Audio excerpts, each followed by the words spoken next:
Бұдан былай 18 жасқа дейінгі балалар жәрдемақысы атаулы әлеуметтік және мемлекеттік көмек болмайды. Келесі жылдан бастап жаңа форматтағы әлеуметтік көмек жүзеге асқалы тұр. Яғни жұмыссыз отырған ата-ана бала санына байланысты мемлекеттен қомақты қаржыны ала алады. Мәселен, 5 балалы жанұяға үкімет 500 мың теңге көмекті ұсынады. Мұндай жеңілдікке өз кәсібін ашуды жоспарлаған отбасылар да қол жеткізе алады.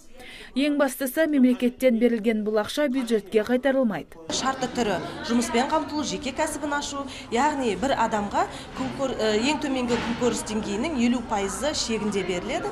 Біз мысалы 500 мың адам санына қарай үйінде бала шағасы көп адамдарға 500-600 мың көлемде шығады. Егер 1-2 балалары барларға 200-300 мың негіз беріледі. Және де бұл алынған ақшаны міндетті түрде жеке және қосалқы шаруашылығын дамытуға, жеке кәсіпті дамытуға беріледі. Шартсыз ақшалай көмек бұл үйінде асыраушысынан айырылған адамдарға, бала күтіміндегі жалғыз басты аналарға, бұларға жұмысқа барудың, жеке кәсібін ашудың қажеті жоқ. Тек қана осы бөлінген ақшаға жаңағыдай мал өнеркәсібін, тігін өнеркәсібін дамыту қажет. Бірақ жұмысқа барудың қажеті жоқ. Бұл да қайтармайды? Бұл да қайтарымсыз негізде бізде. Қаратау ауданының әкімдігі әлеуметтік көмектің шарттарын түсіндіру үшін көп балалы аналардың басын қосты. Жиналғандар жобаның тиімді тұстарын анықтай бастады. Олардың бірі Севара Батырова. 6 баланың анасы әлеуметтік көмекке қол жеткізуге ниетті. Күйеуім сапожы болып істейді. Оралман, мысалы үшін ешқандай сауаты жоқ. Одан басқа жұмысқа келмейді. Жасы да елуден асып кеткен.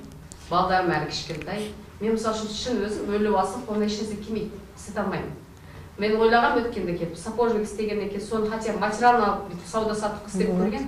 Бола ма десем, ондайға болмайды. Мал мен мал вообще істете алмаймын. Мал деген ешнәрсе істете алмаймыз, мысалы үшін. Огород деген істете алмаймыз. салып маған келдесіңізші. Жаңа форматтағы әлеуметтік көмектің төңірегінде туындаған сұрақтар көп болды. Себебі мемлекеттің қайтарымсыз қаржысын бәрі де алғысы келеді. Мамандардың мәліметінше ешқандай қиындығы жоқ. Тек құжаттарды түгендеп тапсыру қажет. Өзге сауалдарға Шымкент қалалық жұмыспен қамту орталығындағылар жауап беруге дайын. Сіз айтып жатырсыз, мен күйеуім оқымаған деп. Бізде переобучение деген бар. Қайта даярлау курстары 3 ай оқытады.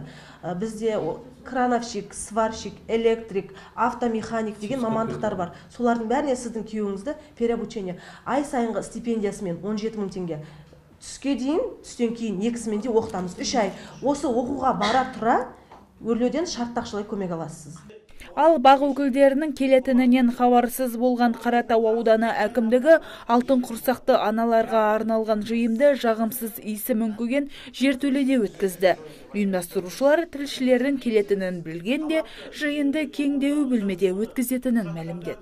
Қаперге салайын, Қаратау ауданында 7835 көп балалы ана бар. Оның 3600-ге жуығы жәрдемақы алады.